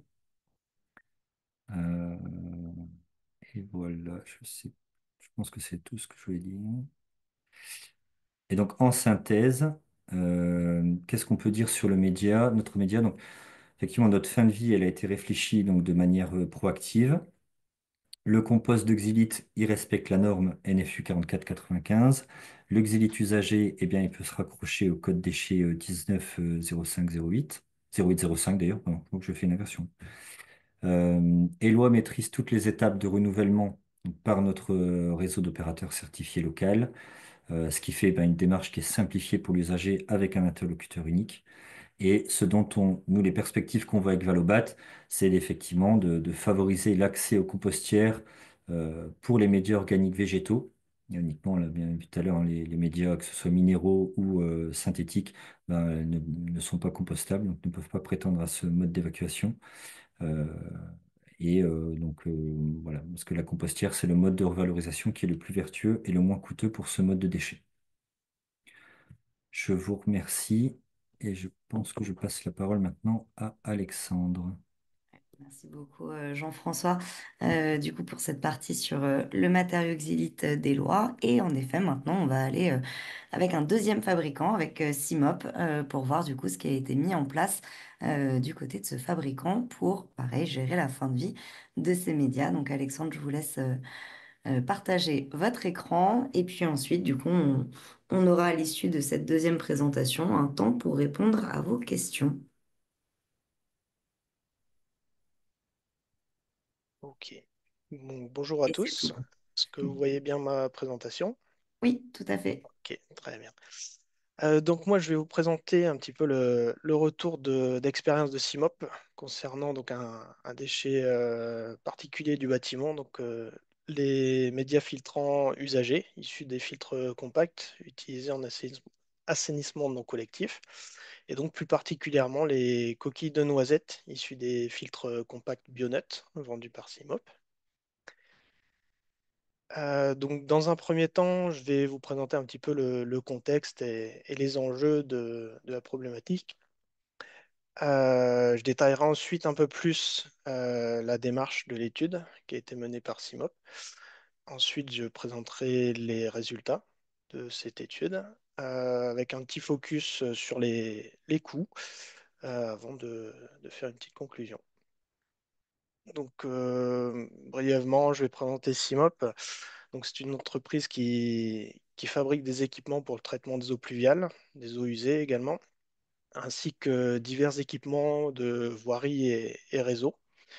Elle est implantée en France avec deux usines, mais elle œuvre également en Europe, en Espagne et en Slovaquie, et même plus largement à l'international, donc avec en particulier une filiale implantée aux Caraïbes, avec deux sites de production Guadeloupe et Martinique. Alexandre, excuse-moi, Alexandre, je sais pas Oui, si vous voyez ça slide, parce que les slides ne bougent pas. ah, Ouais, on est pardon. toujours Ouais, sur. voilà, oui, oui, Ah, c'est bon, Oui, parfait. autant pour moi. t'as bien fait, Euh, Jean-François. Pardon, ouais, c'est merci. dit deux. Euh, ouais, donc je disais que Simov fournit entre autres des filières d'assainissement non collectif, donc, et notamment donc le filtre compact Bionut dont je vais parler maintenant. Euh, donc les filtres compacts, comme l'a dit Jérémy tout à l'heure, ont pris une part de plus en plus importante sur le marché ces dernières années. Et donc, nombre d'entre eux sont basés sur des médias organiques végétaux, tels que les filtres Bionut, donc, qui utilisent donc des coquilles de noisettes euh, qui ont notre préférence parce qu'elles sont renouvelables et donc récoltées chaque année en France. Donc ces médias ont une durée de vie d'environ une décennie. Je crois que ça a déjà été dit précédemment aussi. Et donc après quoi, ils doivent être renouvelés. Et donc la question du devenir de ces médias se pose alors parce que les tonnages générés devraient augmenter à l'avenir. Donc pour vous donner un ordre de grandeur, c'est environ 1500 tonnes de coquilles de noisettes qui sont intégrées chaque année par Simop dans ces produits. Et donc afin de s'inscrire dans une démarche d'éco-conception, Simop a mené pendant 4 ans une étude indépendante pour évaluer la possibilité de recycler ces coquilles de noisettes usagées en les intégrant à la filière compostage. Donc, plusieurs objectifs se sont dessinés. Donc, tout d'abord, certifier la compostabilité au sens de la norme NFU 44095 de ces coquilles de noisettes usagées issues des filtres compacts. L'idée, c'était donc aussi de donner une troisième vie aux coquilles de noisettes et de permettre également de baisser les coûts de mise en rebut de ce déchet pour les usagers en utilisant préférentiellement donc la filière du compostage. Donc ensuite, concernant la démarche de cette étude, elle a été menée en concertation avec plusieurs partenaires. Donc tout d'abord la communauté d'agglomération du Grand Villeneuvois, également la coopérative Unicoque qui nous fournit les coquilles de noisettes, également la Chambre d'agriculture du Lot-et-Garonne et enfin la FNSA. Donc, deux cas de figure ont été évalués. Donc, tout d'abord, le compostage de coquilles de noisettes, bon, on va dire neuves ou pures, j'aime pas trop le terme, mais voilà, qui correspond à, moi, je vais dire après, mais qui correspond à au cas assez rare de filtres renouvelés après moins d'un an d'utilisation. Et donc, deuxième cas de figure, le compostage de coquilles de noisettes vieillies, euh, qui, qui correspondent à la plupart des cas de figure avec des filtres usagés lors de leur renouvellement. Euh, les recettes, entre guillemets, qui ont été utilisées ont été définies suivant des mélanges classiques que la CAGV avait l'habitude de- d'élaborer sur sa plateforme de compostage. Euh, et donc ces recettes ont également été faites conformément au Code de l'environnement, c'est-à-dire avec des proportions de moins de 20% de bout d'épuration et de moins de 40% de déchets verts intégrés dans la composition de ces composts. Et donc les coquilles de noisettes ont été intégrées en tant que coproduits dans ces mélanges. Et donc, 4 mélanges ont été évalués. 2 recettes intégrant les noisettes ensemencées ou vieillies et 2 recettes intégrant des coquilles de noisettes neuves.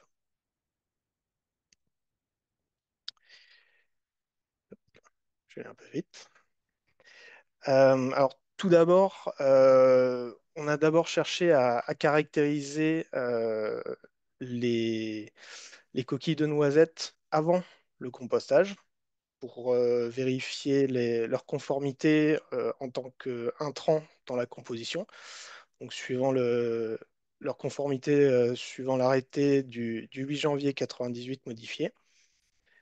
Et donc, on a pu constater qu'en tant qu'intrant, les coquilles de noisettes, tant neuves que usagées, sont conformes et donc pouvaient être intégrées au processus de compostage de la plateforme. Donc ensuite, les composts obtenus, suivant les différentes recettes que je vous ai présentées précédemment, ont été analysés après compostage et donc suivant tous les paramètres pour vérifier la conformité par rapport à la norme NFU 44095 que Jean-François avait évoqué également, euh, pour vérifier la conformité des composts obtenus. Donc, à l'issue de cette étude euh, de compostage, il a été mis en évidence qu'au moins trois recettes ont permis d'aboutir à un compost conforme qui permettait donc une valorisation agricole. Deux recettes qui donnaient un compost valorisable sur toutes sortes de cultures hors maraîchage, et même une qui pouvait être également intégrée sur toutes sortes de cultures, y compris des activités de maraîchage. Donc ces premiers résultats ont été communiqués à 260 hydrocureurs, 282 centres de compostage acceptant les boues et 13 DREAL. Ça a également fait l'objet d'une communication via la revue Eau, Industrie et Nuisances. Cette étude de compostage donc s'est poursuivie par une deuxième étude complémentaire à la parcelle afin d'évaluer en conditions réelles la qualité agronomique de deux composts contenant des coquilles de noisettes usagées. Donc, la composition là a été un peu différente pour être plus représentative des quantités de matériaux, de médias filtrants usagés qu'on pouvait collecter.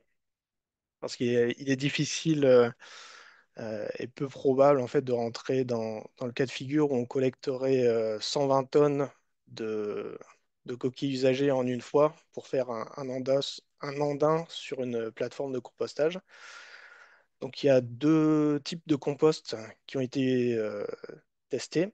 Un issu de coquilles de noisettes ensemencées, donc coquilles de noisettes vieillies artificiellement, pour faire une comparaison avec l'étude préalable, et un autre compost qui contient également des MIAT, des matières d'intérêt agronomique issues du traitement des eaux, euh, et donc avec une proportion moindre de coquilles de noisettes pour correspondre à un mélange plus proche des futurs mélanges compostés en plateforme. Donc vous voyez sur les deux cartes, pardon, je me fais avoir encore avec le... Mm. Excusez-moi.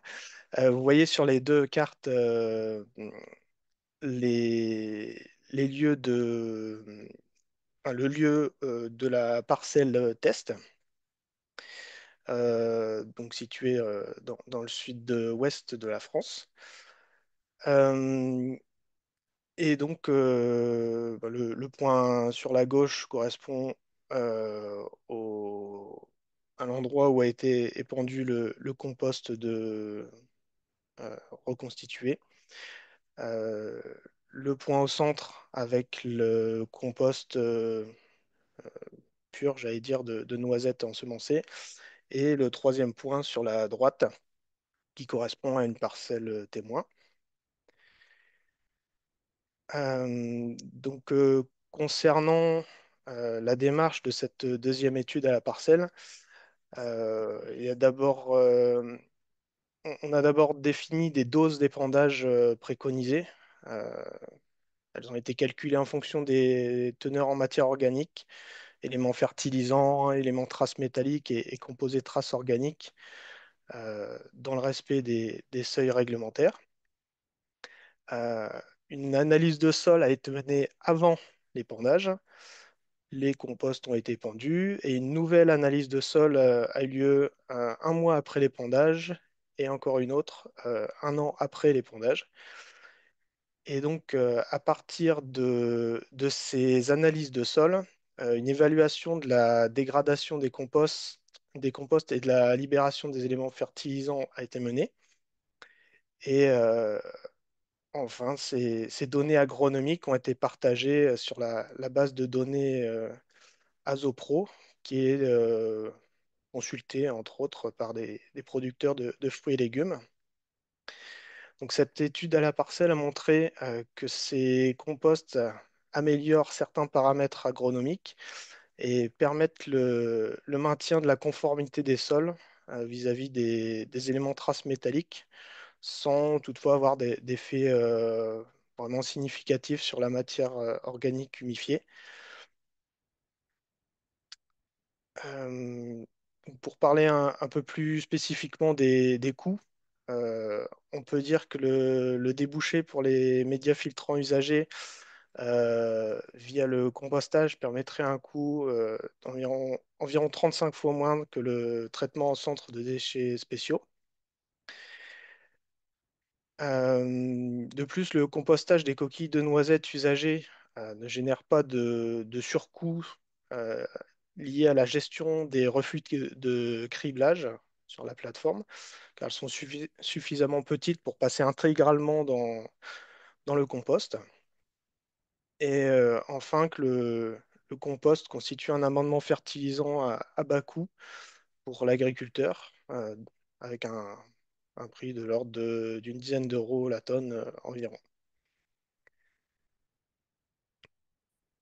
Donc, en conclusion, il a été ainsi démontré que les coquilles de noisettes, quel que soit leur usage, leur état d'usage, pardon, satisfont qualitativement tant sur l'arrêté, sur les bouts d'épuration incorporés au processus de compostage, qu'à la norme NFU 44095 à l'issue de leur compostage, et ce pour plusieurs recettes de mélange.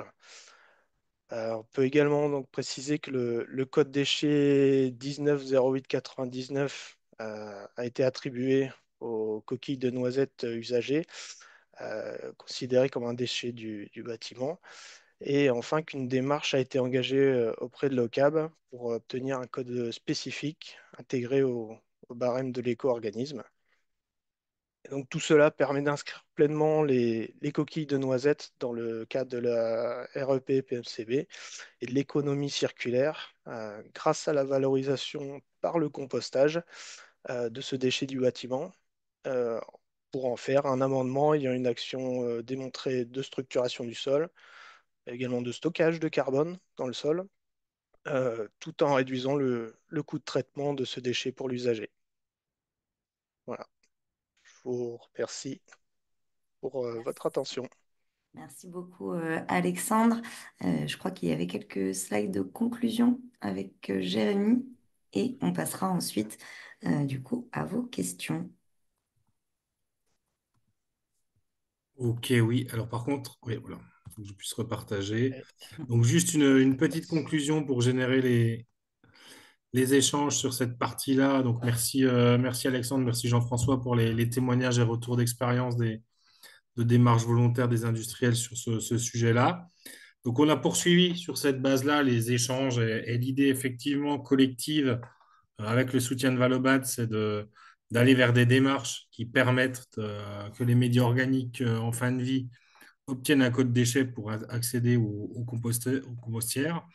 Donc, on a prévu plusieurs chemins de preuve hein, en fonction des médias usagés, de l'âge des médias, si les médias neufs, avec des éléments de caractérisation, d'études de co-compostage, d'analyse du compost, de conformité, pour un petit peu standardiser les démarches que chacun pourrait mener et d'aller finalement rechercher une reconnaissance générale de ce déchet-là et de son devenir en compostière.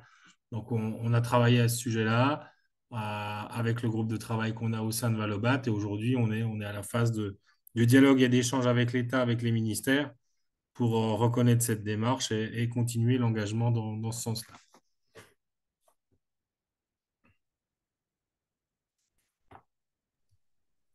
Eh ben, merci Jérémy, voilà, pour ces quelques éléments de conclusion.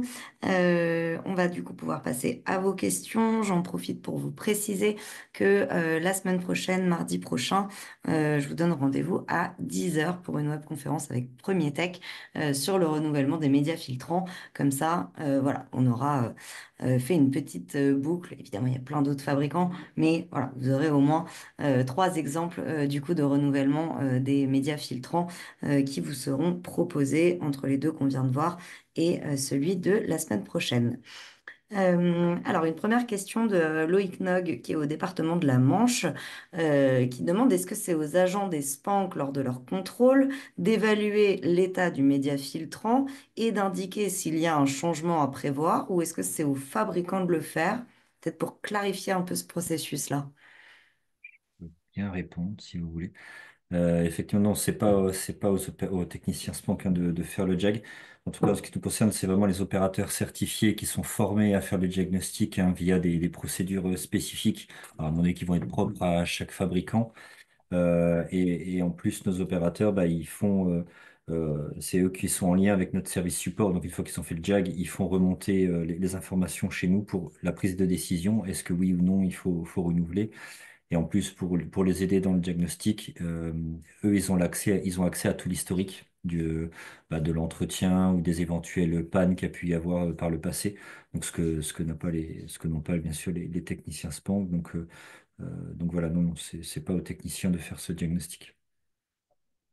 Oui, donc en fait, le technicien Spank peut vraiment faire l'intermédiaire en conseillant l'usager d'aller se retourner directement vers le fabricant pour qu'il y ait cette évaluation qui soit Mm. faite et ce renouvellement qui soit effectué si nécessaire.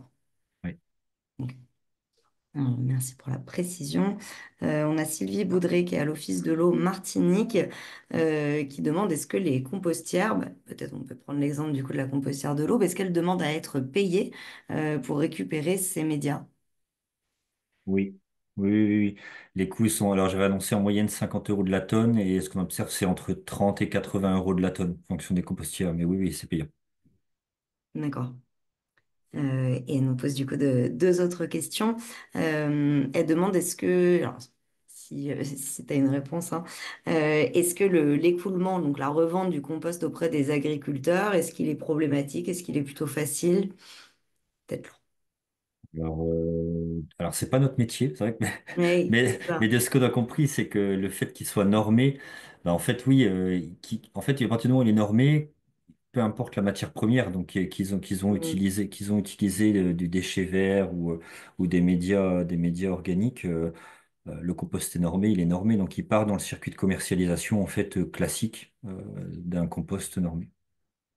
Ouais, pareil, Alexandre, pas de. Il peut, en fait, le fait de le caractériser suivant des normes agronomiques, ça permet en fait, d'intégrer toutes ces valeurs de teneur en éléments traces métalliques, en matière organique, etc., euh, pour valider la conformité des plans d'épandage de l'agriculteur. Mm. Ça lui permet d'avoir un suivi, de savoir quels intrants arrivent sur ces parcelles et ça lui permet de justifier en fait de la conformité des matières qu'il épand sur ses parcelles. Oui, donc à partir du moment où il y a une norme de référence, Ça permet une ouais, traçabilité des c'est ça. quantités d'éléments traces Mm. amenés sur la parcelle. Ok, merci. Merci. Juste une dernière phase, voilà, le faible coût joue aussi en la faveur dire pour aider à l'acceptabilité que l'agriculteur veuille bien épandre ces matières-là compostées sur ces parcelles. Mm.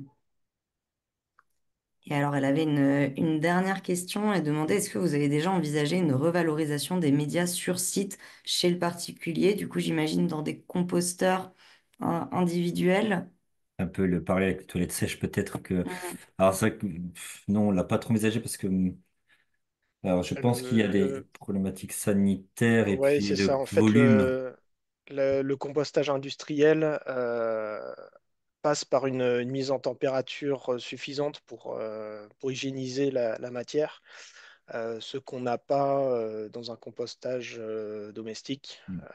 On peut avoir une montée en température éventuellement, mais ça reste non maîtrisé suffisamment et il peut y avoir des zones dans le tas de matière qui ne soient pas suffisamment montées en température pour avoir une hygiénisation suffisante. C'est pour ça Ouais. qu'on privilégie les débouchés vers des compostages industriels. Mm, mm. Ouais, Oui, effectivement, alors, je pense qu'on a, je on a eu une trouve. absence du processus effectivement industriel, ça t'as raison, de compostage. Et c'est quand même, il faut se rendre compte que ces 2 mètres cubes de média qu'on va laisser au fond du jardin, enfin, voilà, c'est quand même une quantité qui est un peu importante, qui va rester là des mois, avec peut-être aussi des nuisances aussi olfactives, hein. Donc c'est pour Ouais. ça qu'on privilégie quand même voilà, les compostières qui sont des lieux qui sont dédiés et qui gèrent déjà en fait des déchets issus des stations d'épuration des bouts de steppe, hein. Donc c'est des lieux qui sont bien contrôlés, et même au niveau voisinage, justement. Parce que faire le compost au fond de son jardin, peut-être que le voisin va pas être trop d'accord. Enfin, ça pose un certain nombre de questions Ouais. globales, Il doit y pas avoir simples. aussi une problématique, je pense, de lixiviation de certains polluants. Sur une plateforme de compostage, tous les lixiviats sont collectés sur des dalles imperméabilisées, ce qu'on n'aurait pas a priori chez le particulier. Mm. Donc s'il y a des contaminants bactériens ou même de la pollution organique, elle pourrait assez facilement migrer dans le sol et éventuellement peut-être contaminer une nappe phréatique dessous. Ouais. Ok, merci pour les précisions. Après, encore faut-il avoir une compostière, enfin, suffisamment de compostières réparties sur le territoire, du coup, pour permettre ces débouchés-là. Je ne sais pas si est-ce qu'on en a beaucoup? Là, vous nous avez donné l'exemple des deux avec lesquels vous avez travaillé. Il y en a beaucoup, mais Hmm. elles sont pas forcément réparties de manière Ouais. homogène. C'est un peu ça la problématique, hein. Il y a des zones où ça se passe très très bien. Il y a même des zones où les stations, les filtres usagés sont acceptés dans la filière bout des steppes. Là, on est vraiment en Hmm. cas d'épandage. Là, c'est les filières qui sont vraiment les plus faciles. Et on a des zones, bon, le sud-est, hein, pour pas le citer, on sait que c'est une zone qui est un peu plus compliquée en termes d'accès, la gestion des déchets, mais au sens large, hein, on n'est pas les seuls, hein. La gestion des déchets, quels qu'ils soient, on sait que voilà, le sud-est, c'est une zone qui est toujours un peu plus compliquée, où parfois on doit faire plus de kilomètres pour Hmm. aller chercher une compostière qui est plus loin. Ouais. C'est pas, voilà. Mais global, en général, ça se passe bien. Mais voilà, il y a certaines zones qui sont un peu plus problématiques. Merci beaucoup pour ces précisions. Il me semble que vous l'avez dit tout à l'heure, mais qu'on peut le repréciser, c'est Frédéric Auclair qui est du coup à Vichy Communauté, qui demande la durée de vie moyenne de vie de ces médias filtrants, parce que c'est une information qui est souvent demandée par les usagers lors des visites de réalisation.